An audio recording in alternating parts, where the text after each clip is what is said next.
Durante séculos ensinaram que o inferno é o pior castigo que existe. Fogo, tormento e escuridão eterna. Mas a Bíblia revela algo ainda mais profundo. Para Satanás, o inferno não é o pior. Existe um sofrimento maior, mais humilhante, mais doloroso e absolutamente eterno. O maior sofrimento de Satanás não será o fogo, mas a derrota. A humilhação pública, a perda definitiva de todo poder. O silêncio eterno de quem um dia tentou ser Deus. Ele verá o que tentou destruir ser glorificado.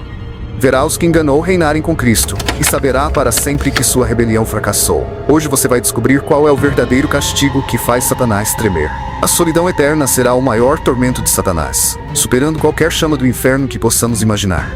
Enquanto muitos acreditam que o diabo reinará sobre as chamas eternas, a realidade teológica revela algo muito mais profundo e devastador. Um isolamento absoluto da presença divina. Uma separação completa de tudo que representa amor, comunhão e propósito. Para compreender essa perspectiva, precisamos primeiro entender quem era Lúcifer antes de sua queda. Segundo as escrituras e tradições teológicas, ele não era apenas um anjo qualquer, mas o querubim da guarda, posicionado ao lado do trono de Deus. Seu nome significa portador da luz, e ele estava entre os seres celestiais mais próximos ao Criador. Essa proximidade não era apenas física, mas representava uma comunhão íntima com a fonte de todo amor e sabedoria. A queda de Lúcifer, descrita metaforicamente em Isaías capítulo 14 e Ezequiel capítulo 28, não foi resultado de ignorância, mas de uma escolha deliberada, motivada pelo orgulho. Ele conhecia perfeitamente a natureza de Deus, experimentara sua glória de forma direta e ainda assim escolheu a rebelião. Essa decisão consciente torna sua condição atual ainda mais trágica, pois ele sabe exatamente o que perdeu.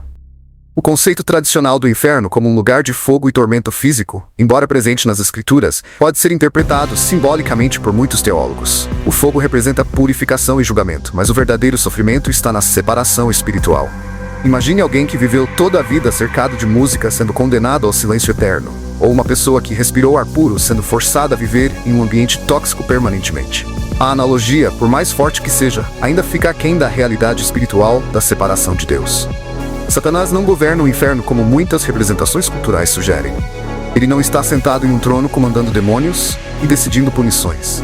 Na verdade, ele é a primeira vítima de sua própria rebelião. O inferno não é seu reino, mas sua prisão. Ele não tem poder real sobre seu destino, apenas a consciência plena de suas escolhas e suas consequências irreversíveis. A solidão de Satanás é diferente de qualquer solidão humana. Quando uma pessoa se sente sozinha, ainda existe a possibilidade de conexão, de mudança, de esperança. Ela pode buscar relacionamentos, encontrar propósito, ou pelo menos manter a esperança de que as coisas melhorem. Para Satanás, não existe essa possibilidade. Sua separação de Deus é definitiva e irreversível. Ele está consciente de que nunca mais experimentará amor verdadeiro, paz, alegria ou qualquer sentimento positivo. Essa consciência constante do que foi perdido amplifica exponencialmente o sofrimento. Satanás lembra perfeitamente de como era estar na presença de Deus, de participar da harmonia celestial, de ser parte do plano divino. Agora, ele existe em um estado de nostalgia eterna por algo que nunca mais poderá ter. É como se alguém que nasceu com visão perdesse a vista e passasse a eternidade lembrando das cores, das paisagens, dos rostos amados, sabendo que nunca mais os verá. A natureza do tempo na eternidade torna esse sofrimento ainda mais intenso. Enquanto os seres humanos podem encontrar algum alívio na passagem do tempo, na esperança de que a dor diminua ou de que novas experiências substituam as antigas, Satanás existe fora do tempo linear. Cada momento de consciência de sua condição é vivido com a mesma intensidade, sem a perspectiva de alívio ou mudança. O arrependimento que ele pode sentir não leva à redenção, mas apenas amplifica a consciência de suas escolhas erradas. Outro aspecto crucial do sofrimento de Satanás é a futilidade de sua existência. Durante sua rebelião, ele acreditava que poderia ser como Deus, que poderia criar seu próprio reino e estabelecer sua própria ordem. A realidade de sua condição atual é a prova constante do fracasso total dessa missão. Ele não criou nada duradouro, não estabeleceu nenhum reino real, não alcançou nenhum dos objetivos que motivaram sua rebelião. Sua existência atual é a negação completa de tudo pelo que lutou. A interação de Satanás com outros seres em sua condição também contribui para seu sofrimento. Diferentemente da comunhão celestial baseada no amor e na unidade, qualquer relacionamento no estado de separação de Deus é marcado pela desconfiança, competição e manipulação. Não existe amor verdadeiro, compaixão genuína ou apoio mútuo. Cada interação serve apenas para lembrar a ausência dessas qualidades que antes caracterizavam sua existência. A consciência de Satanás sobre o plano de salvação oferecido aos seres humanos adiciona outra dimensão ao seu tormento. Ele observa como Deus oferece perdão e redenção àqueles que se arrependem, como oferece múltiplas oportunidades de reconciliação, como demonstra paciência e misericórdia. Para Satanás, essa observação é uma lembrança constante de que sua própria condição é irreversível, não por falta de misericórdia divina, mas pela natureza de suas escolhas e de sua posição. A ausência completa de esperança talvez seja o aspecto mais devastador da condição de Satanás. A esperança é fundamental para a existência consciente. Mesmo nos momentos mais difíceis da experiência humana, geralmente existe alguma centelha de esperança, alguma possibilidade de melhoria, algum sonho de um futuro diferente. Satanás existe em um estado de desesperança absoluta, sabendo que sua condição nunca mudará, que não existe possibilidade de redenção ou alívio. Essa ausência de esperança se estende também à sua influência no mundo. Embora ainda possa tentar e influenciar seres humanos, Satanás sabe que sua derrota final é certa. Cada pequena vitória temporária é ofuscada pela consciência de que o plano divino prevalecerá. Ele luta uma guerra que já sabe estar perdida, participa de batalhas cujo resultado final já está determinado. Essa futilidade torna cada ação uma lembrança adicional de sua condição desesperadora. A capacidade intelectual de Satanás, que não foi diminuída por sua queda, também contribui para sua agonia. Ele compreende perfeitamente as implicações de suas escolhas, as consequências de suas ações e a justiça de sua condição. Não pode se refugiar na ignorância ou na negação. Sua inteligência superior torna-se uma ferramenta de autotortura, analisando constantemente sua situação e chegando sempre às mesmas conclusões devastadoras. O contraste entre sua condição atual e o que poderia ter sido intensifica ainda mais seu sofrimento. Satanás não apenas perdeu o que tinha, mas também perdeu tudo o que poderia ter sido.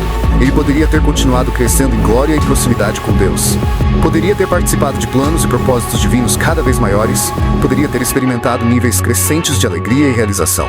Em vez disso, escolheu um caminho que levou à estagnação eterna em um estado de miséria. A natureza relacional de Deus, expressa na Trindade e estendida a toda a criação, torna a separação ainda mais dolorosa. Satanás foi criado para relacionamento, para comunhão, para fazer parte de algo maior que ele mesmo. Sua condição atual nega completamente essa natureza fundamental. Ele existe em isolamento, não apenas de Deus, mas de qualquer relacionamento genuíno e significativo. A memória perfeita de Satanás preserva cada momento de sua existência anterior, cada experiência de glória, cada momento de comunhão com o divino. Essas memórias não trazem conforto, mas servem como uma comparação constante com sua condição atual. É como se ele carregasse dentro de si um filme permanente de tudo que perdeu, reproduzindo eternamente em sua consciência. O conhecimento que Satanás possui sobre a natureza de Deus também amplifica seu sofrimento. Ele sabe que Deus é amor, que é a fonte de toda alegria e paz, que é perfeitamente justo e misericordioso. Essa compreensão torna sua separação ainda mais dolorosa, pois ele sabe exatamente o que está perdendo. Não é a separação de um tirano arbitrário, mas a separação da própria fonte da vida e da felicidade. A condição de Satanás serve como um lembrete solene sobre a seriedade das escolhas espirituais. Sua história demonstra que mesmo o conhecimento perfeito e a proximidade com o divino não garantem a perseverança se não forem acompanhados pela humildade e pela submissão amorosa. Sua queda ilustra como o orgulho pode levar à destruição total, mesmo partindo da posição mais privilegiada. Compreender o verdadeiro sofrimento de Satanás oferece uma perspectiva única sobre a natureza do mal e suas consequências. Não se trata de um ser poderoso governando um reino das trevas, mas de uma criatura em estado de miséria absoluta, separada eternamente da fonte de tudo que dá significado à existência. Sua condição é um testemunho da seriedade da rebelião contra Deus e das consequências irreversíveis de certas escolhas. A solidão eterna, a ausência de esperança, a consciência constante do que foi perdido e a futilidade de sua existência atual constituem um sofrimento que transcende qualquer tormento físico que possamos imaginar.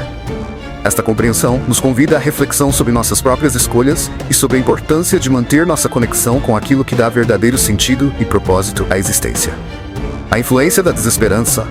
O sofrimento de Satanás não permanece contido em si mesmo. Ele se torna uma força destrutiva que busca multiplicar sua própria miséria. Como alguém que perdeu toda esperança de redenção, ele encontra uma forma perversa de alívio temporário ao tentar arrastar outros para a mesma condição de separação que experimenta. É o comportamento típico de quem, não podendo escapar de sua própria prisão, busca fazer com que outros compartilhem de seu cativeiro. Esta dinâmica revela um aspecto perturbador da natureza humana. Quando perdemos a esperança, frequentemente tentamos validar nossa desesperança convencendo outros de que também não há esperança para eles. Satanás, em sua condição de desespero absoluto, torna-se o arquétipo desta tendência destrutiva. Sua estratégia não é apenas causar dor, mas especificamente causar o tipo de dor que ele mesmo experimenta: a separação do divino, a perda de propósito, o isolamento espiritual. O eco do vazio interior. Cada tentação que Satanás apresenta é, na verdade, um reflexo de seu próprio vazio interior. Quando oferece poder é porque conhece intimamente a futilidade de todo poder separado de Deus. Quando promete prazer, é porque experimenta a ausência total de qualquer satisfação genuína.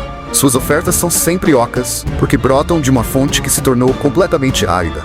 Esta compreensão lança nova luz sobre a natureza das tentações que enfrentamos. Elas não são simplesmente obstáculos externos, mas ecos do vazio que existe quando nos afastamos de nossa fonte verdadeira. Cada vez que somos tentados a buscar significado em lugares vazios, estamos ouvindo o lamento desesperado de alguém que já percorreu esse caminho até suas últimas consequências. A inversão da criatividade. Originalmente criado como um ser de luz e beleza, Satanás possuía capacidades criativas extraordinárias. Sua queda representa não apenas a perda dessas capacidades, mas sua inversão em uma força puramente destrutiva. Incapaz de criar algo genuinamente novo ou belo, ele se dedica a distorcer e corromper aquilo que outros criam. É a tragédia do talento voltado contra si mesmo, da capacidade artística transformada em vandalismo cósmico. Esta inversão é particularmente dolorosa porque ele mantém a memória de sua capacidade criativa original. Cada ato destrutivo é acompanhado pela lembrança torturante do que ele já foi capaz de criar. É como um músico virtuoso que perdeu para sempre a capacidade de produzir música, mas retém perfeitamente a memória de cada melodia que já compôs. A diferença é que, em sua condição atual, ele só consegue produzir ruído e dissonância. O tempo como tortura. Para um ser eterno, o tempo assume uma dimensão de sofrimento que dificilmente podemos compreender. Satanás não apenas experimenta sua miséria no presente, ele a experimenta com a consciência plena de que ela se estenderá indefinidamente. Cada momento de sofrimento é multiplicado pela certeza de que haverá infinitos momentos idênticos pela frente. Esta perspectiva temporal transforma cada instante em uma eternidade de agonia. Não há esperança consoladora de que isso também passará. Não há ciclos naturais de dor e, se essa mensagem falou com você, não guarde só para si. Compartilhe e seja um instrumento de alerta e esperança. Inscreva-se no canal para continuar refletindo sobre verdades eternas que muitos preferem ignorar. Curta este vídeo como um sinal de compromisso com a verdade. Comente o que essa reflexão despertou em você. Ative o sino para não perder conteúdos que confrontam, ensinam e despertam. Alívio. Há apenas a monotonia implacável de um sofrimento que nunca diminui, nunca varia, nunca oferece sequer a promessa de um momento de respiro. A memória como instrumento de tortura. Se o esquecimento pode ser uma bênção para aqueles que sofrem, a memória perfeita de Satanás torna-se um instrumento de tortura refinada. Ele não apenas lembra de sua condição anterior, ele a revive constantemente com clareza cristalina. Cada momento de sua existência atual é contrastado com a lembrança vívida do que perdeu. É como se ele carregasse dentro de si um filme em alta definição de sua vida anterior, que é reproduzido continuamente enquanto ele experimenta sua condição atual. A comparação é inevitável e constante. Não há como escapar da lembrança do que foi, e essa lembrança torna sua condição presente infinitamente mais dolorosa. A solidão absoluta. Embora existam outros seres em condição similar, a natureza de sua queda os torna incapazes de verdadeira comunhão. O orgulho que causou sua queda permanece como uma barreira intransponível entre eles. Cada um está encerrado em sua própria bolha de sofrimento, incapaz de oferecer ou receber consolo genuíno. Esta solidão é particularmente cruel porque contrasta com a comunhão perfeita que ele experimentava anteriormente. Satanás conhece intimamente o que significa estar em união harmoniosa com outros seres, compartilhar pensamentos e sentimentos em perfeita sintonia. Agora, essa capacidade está perdida para sempre, substituída por um isolamento que nenhuma proximidade física pode superar. A futilidade da rebelião contínua. Mesmo em sua condição caída, Satanás continua sua rebelião, mas agora com a plena consciência de sua futilidade. Ele sabe que não pode vencer, que não pode mudar sua situação, que cada ato de rebelião apenas confirma e aprofunda sua separação. No entanto, sua natureza corrompida o compele a continuar, criando um ciclo de autodestruição que ele não pode quebrar. Esta continuidade da rebelião em face da futilidade óbvia adiciona uma dimensão de absurdidade trágica ao sofrimento. É como um prisioneiro que continua tentando quebrar correntes que sabe serem inquebráveis, machucando-se repetidamente no processo, mas incapaz de parar de tentar. A compulsão se tornou mais forte que a razão. O reflexo da condição humana. Paradoxalmente, o sofrimento de Satanás oferece insights profundos sobre aspectos da condição humana. Suas experiências de isolamento, futilidade, perda de propósito e separação da fonte de significado ecoam em menor escala experiências humanas universais. A diferença crucial é que para os humanos, ainda existe a possibilidade de redenção, de reconexão, de cura. Observar o sofrimento irreversível de Satanás pode despertar em nós uma apreciação mais profunda pelas oportunidades de redenção que ainda possuímos. Sua condição serve como um espelho sombrio que nos mostra o que podemos nos tornar se persistirmos em caminhos destrutivos, mas também destaca, por contraste, as possibilidades de cura e restauração que permanecem abertas para nós. A lição final.